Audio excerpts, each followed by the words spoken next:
आगे बढ़ो, हम तुम्हारे साथ हैं। तुम आगे बढ़ो, हम तुम्हारे साथ हैं।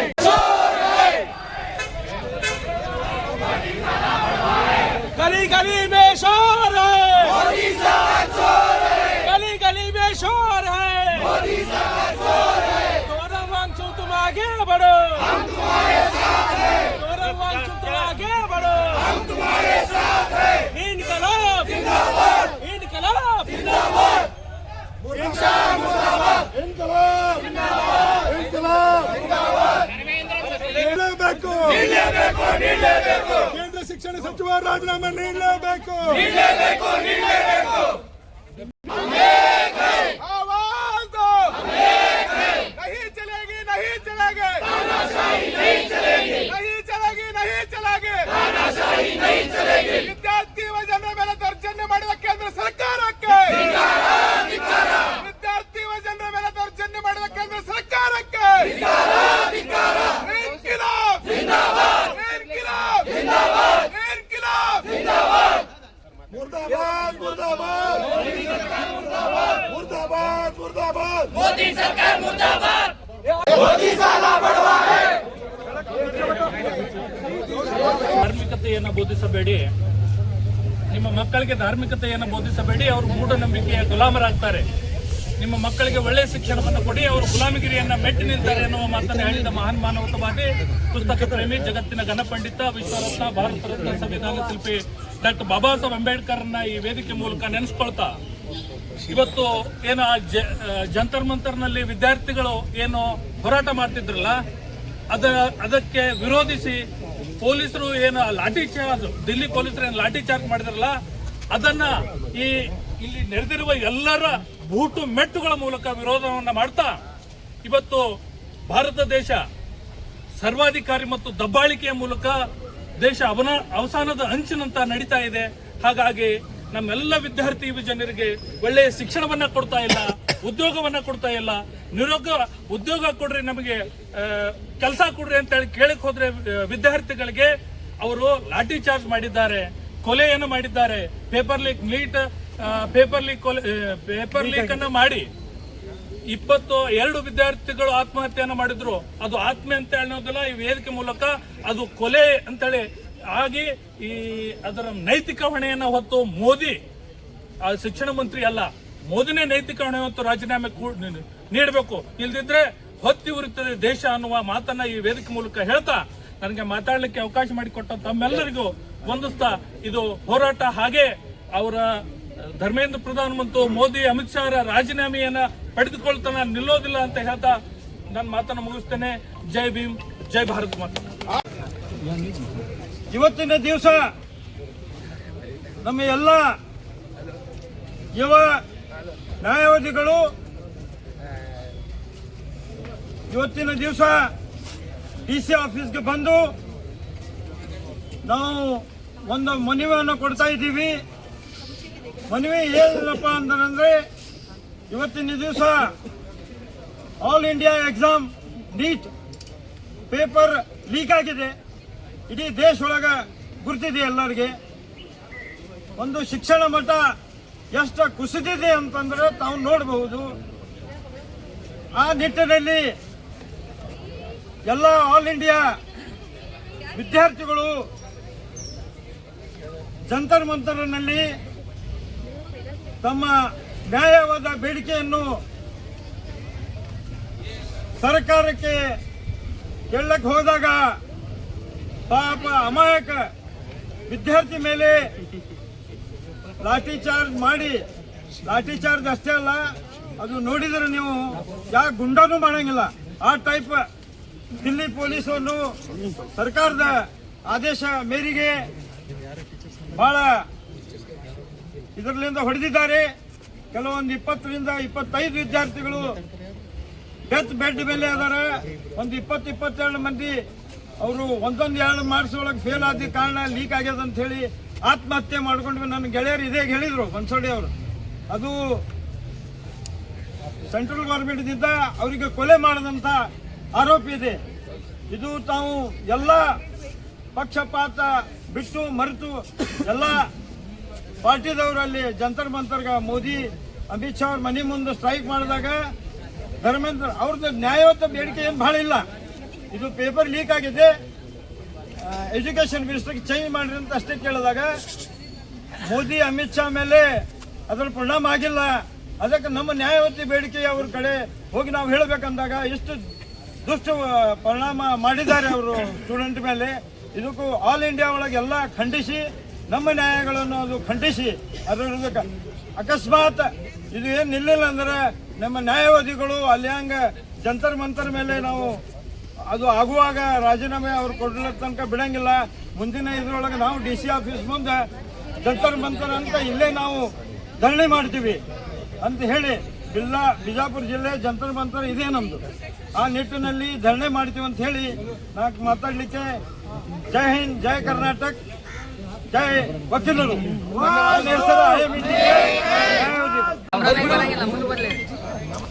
ಇಂದು ನಮ್ಮ ವಿಜಯಪುರ ಜಿಲ್ಲಾ ನ್ಯಾಯವಾದಿಗಳಿಂದ ಮತ್ತು ಪ್ರಗತಿಪರ ನ್ಯಾಯವಾದಿಗಳಿಂದ ನಾವು ಮಾನ್ಯ ಬಿಜಾಪುರ ಜಿಲ್ಲಾ DC ಅವರಿಗೆ ಮನವಿ ಮಾಡ್ಕೊಳಕ್ ಬಂದೀವಿ. ಏನು ಮನವಿ ಮಾಡ್ಕೊಳಕ್ ಬಂದೀವಿ ಅಂತಂದ್ರೆ ಜಂತರ್ ಮಂತರ್ ಒಳಗೆ ವಿದ್ಯಾರ್ಥಿಗಳ ಮೇಲೆ, ವಿದ್ಯಾರ್ಥಿಗಳ ಪೋಷಕರ ಮೇಲೆ ಏನೂ ಗೊತ್ತಿಲ್ಲಾರ್ದಂಥ ಇನ್ನೋಸೆಂಟ್ಗಳ ಮೇಲೆ ಲಾಠಿ ಚಾರ್ಜ್ ಮಾಡಿ ಅವ್ರನ್ನ ತುಂಬಾ ಗಾಯಗೊಳಿಸಿ ಇನ್ನೂ ಹಾಸ್ಪಿಟಲ್ನಾಗಿದ್ದವ್ರು ಹೊಳ್ಳಿ ಮನೆಗೆ ಬರಲಾರ್ದಂಥ ಸ್ಥಿತಿಯೊಳಗೆ ಆ ರೀತಿ ಒಳಗೆ ಲಾಠಿ ಚಾರ್ಜ್ ಮಾಡಿದ್ದಾರೆ.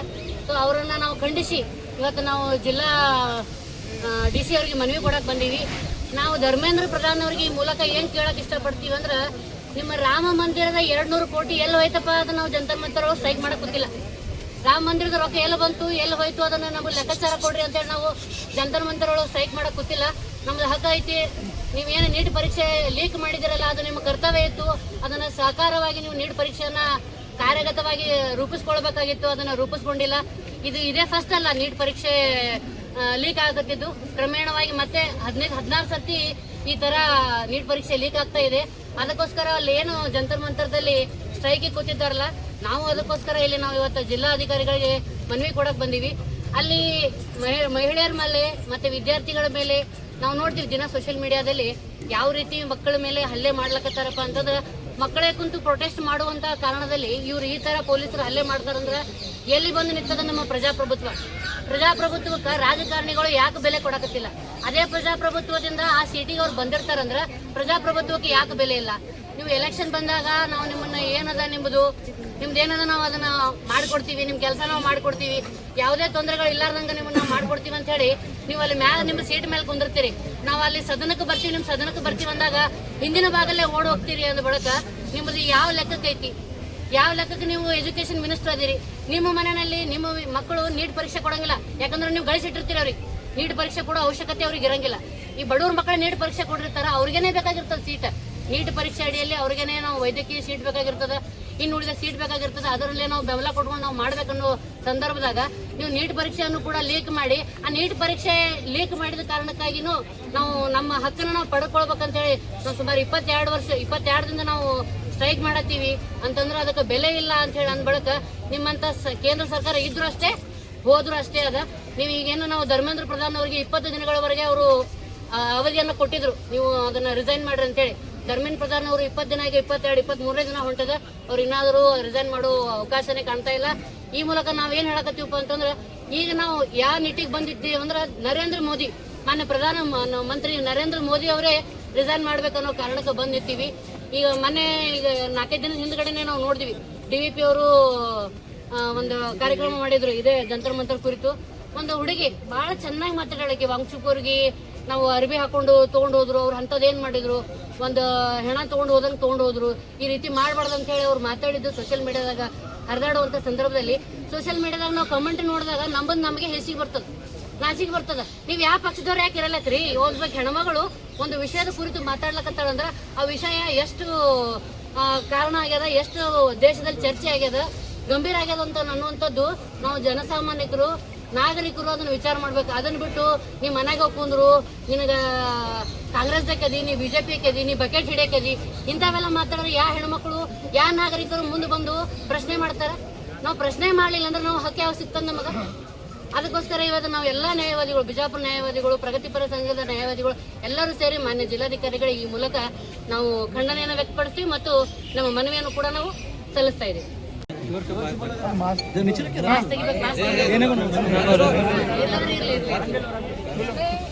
एक ही सवाल करना चाहती हूँ भाई, मुझे सब लोग मिलकर ये जवाब दें, क्या हमारी कलम जुबान और सबसे बढ़कर क्या हमारी महशत आज़ाद है?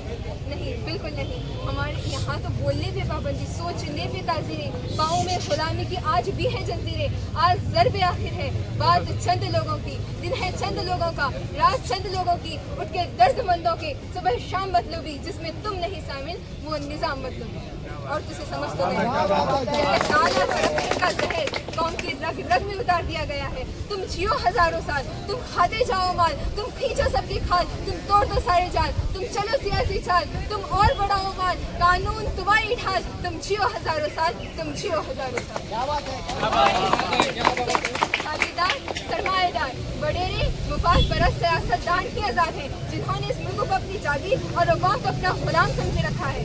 हाँ, वो आज़ाद हैं, कर्जे माफ़ करवाने में आज़ाद, अवाम को लूटने में आज़ाद, इनारों को बरकरार रखने में आज़ाद। वो आज़ाद है कि वो जब चाहे हम गुलामों पर टैक्स लगा दें, और अगर हम आज़ादी के खिलाफ आवाज़ उठाएं तब भी वो आज़ाद, कि वो हमारी अदालतें सुम्मुम बुकुम खामोश तमाशा बनी बैठी है।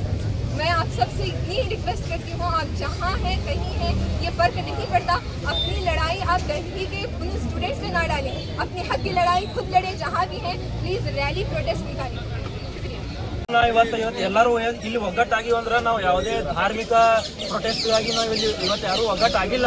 ಇವತ್ತು ನಾವು ಎಲ್ಲ ಸ್ಟೂಡೆಂಟ್ಸ್ ಪರವಾಗಿ ಎಲ್ಲರೂ ಒಗ್ಗಟ್ಟಾಗಿ ಇವತ್ತು ನಿಂತಿದ್ದೀವಿ. ಎದಕ್ಕೆ ನಿಂತೀವಿ ಅಂದ್ರೆ ಧರ್ಮೇಂದ್ರ ಪ್ರಧಾನ್ ಅವ್ರು ಏನ್ ಮಾಡ್ಯಾರ, ರೊಕ್ಕ ತಿಂದು ಪೇಪರ್ ಲೀಕ್ಸ್ ಮಾಡ್ಯಾರ. ನೋಡ್ರಿ, ಅಲ್ಲಿ ಜಂತರ್ ಮಂತರ್ ಒಳಗೆ ಇಷ್ಟೆಲ್ಲ ಪ್ರೊಟೆಸ್ಟ್ ಆದ್ರು ಯಾರು ಸೀದಾ ಪೊಲೀಸರು ಬಂದು ದಬ ಹೊಡೆಯುದು, ಏನ್ ಬೇಕಾದ್ ಮಾಡೋದು, ಅರೆಸ್ಟ್ ಮಾಡೋದು ಎಲ್ಲ ಮಾಡತ್ತಾರ. ಇದು ಎಲ್ಲ ನೋಡಿದ್ರೆ ನಿಮ್ಗೆ ಏನ್ ಅನ್ನಿಸ್ತದ? ನಿಮ್ಮ ಮನೆ ಮಕ್ಕಳಿಗೆ ಬಂದು ಪೊಲೀಸರು ಹಿಂಗೆ ಯಾರು ಹೊಡೆದಿದ್ರ ಅಂದ್ರೆ ನೀವು ಕೇಳ್ತಿರೋ ಕೇಳಂಗಿಲ್ಲ. ಅದೇ ರೀತಿಯಾಗಿ ನಾವು ಇಲ್ಲಿ ಎಲ್ಲರೂ ಬಂದು ಒಗ್ಗಟ್ಟಾಗಿವಿ. ನಾವೇ ಹಿಂಗ ಈಗ ಮೊದಲಿನೆಲ್ಲ ಫ್ರೀಡಮ್ ಫೈಟರ್ಸ್ ಎಕ್ಸಾಂಪಲ್ ಅಂದ್ರೆ ಭಗತ್ ಸಿಂಗ್ ಅವರು, ವಿವೇಕಾನಂದ ಅವರು, ಅವರೆಲ್ಲ ಹಿಂಗ್ ಸುಮ್ಮ ಅವ್ರ ಮನ್ಯಾಗ ಅವರು ಚಪ್ಪಲ್ಗಾಲ ಮೇಲೆ ಹಾಕೊಂಡು ಕೂತಿ ಆರಾಮ್ ಊಟ ಗೀಟ ಮಾಡಿ ಅವ್ರ ಜೀವನ ಬಿಟ್ಟು ಹೋಗಿದ್ರಂದ್ರೆ ನಮಗೆ ಈ ಫ್ರೀಡಮ್ ಸಿಗ್ತಿರ್ಲಿಲ್ಲ. ನಾವು ಇದೇ ರೀತಿ ಮನ್ಯಾಗ ಹೇಗೆ ಕೂತ್ವಿ ಅಂದ್ರೆ ನಮಗೆ ಏನು ಸಿಗಂಗಿಲ್ಲ. ಬರ್ರಿ ಎಲ್ಲರೂ ಪ್ರೊಟೆಸ್ಟ್ ಮಾಡಿದ್ರೆ ನಮ್ಮ ಧ್ವನಿ ಏನನ್ನೋದು ಕೇಂದ್ರ ಸರ್ಕಾರಕ್ಕೆ ನಾವು ಎಲ್ಲ ಏನನ್ನೋದು ಗೊತ್ತಾಗಬೇಕು. ನಾವೇ ಮನ್ಯಾಗ ಮಾಡ್ಲಿ ಬಿಡು, ಅವ್ರು ಏನ್ ಬೇಕಾದ್ ಮಾಡ್ತಾರ, ನಮಗೇನ್ ತೊಳದ. ನೀವು ಪೇರೆಂಟ್ಸ್, ಎಸ್ಪೆಷಲಿ ಪೇರೆಂಟ್ಸ್, ನೀವು ನಿಮ್ಮ ಮಕ್ಳಿಗೆ ಕಳಿಸ್ಬೇಕು. ಹೋಗು, ನಿನ್ನ ಧ್ವನಿ ನೀ ಎತ್ತು. ನಿನ್ ಧ್ವನಿ ನೀ ಎತ್ತಲಿಲ್ಲ ಅಂದ್ರೆ ನಿನಗೆ ಎಲ್ಲರೂ ನಾಳೆ ತುಳಿತಾರ. ನೋಡ್ರಿ, ಈ 5 ಬಟ್ಗಳು ಇವತ್ತು ಹಿಂಗ ಈ ಬಟ್ಲೆ ನೀವು ಹೊಡಿತೀವಿ ಅಂದ್ರೆ ಆಗಂಗಿಲ್ಲ. ಈ ಮುಷ್ಟಿ ಮಾಡೇ ಹೊಡಿಬೇಕು. ಮುಷ್ಟಿ ಮಾಡೇ ಹೊಡಿಬೇಕಂದ್ರೆ ಎಲ್ಲರೂ ಇಲ್ಲಿ ಬರಬೇಕು. ನನಗೆ ಇಲ್ಲಿ ಎಲ್ಲರಿಗೂ ಅವಕಾಶ ಮಾಡಿಕೊಟ್ಟಿದ್ದಂತ ಎಲ್ಲರಿಗೂ ನಾನು ಧನ್ಯವಾದ ತಿಳಿಸ್ತೇನೆ. आज यहाँ हम सब स्टूडेंट्स और एडवोकेट्स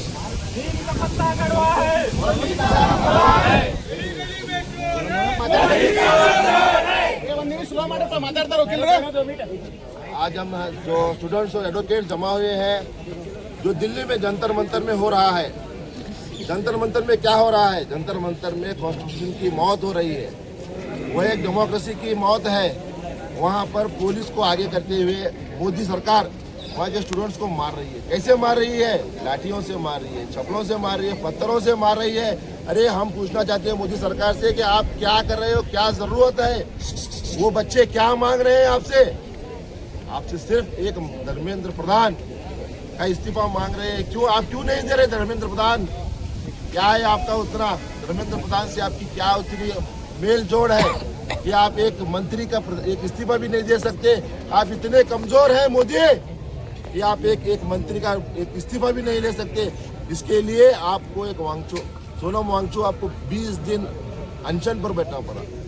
उनको चोरी से आपको उठाना पड़ा।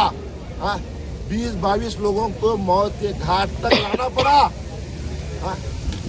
लड़कियों की इज्जत, अरे वो पुलिस तेरी लाठी कहाँ तू लगा रहा है? वो औरतों को, बच्चों को जाके देख। अरे हमको रोना आ रहा है, रोना क्यों रोना आ रहा है? हम यहाँ पर, अगर हम वहाँ पर होते ना, गोली खाने और गोली मारने से भी नहीं डरते थे। उतना जल रहा है पेट। अरे औरत की बेटी को आप इतना बेइज्जत कर रहे हैं। हम आपसे गुजारिश करते हैं कि धर्मेंद्र प्रधान, शाह और धर्मेंद्र प्रधान तीनों का डीसी साहब के सामने इस्तीफे की मांग करते हैं। और हम डीसी साहब से गुजारिश करते हैं कि ये हमारी मांग को आगे पहुंचाए और इस मामले में सीरियसनेस ले।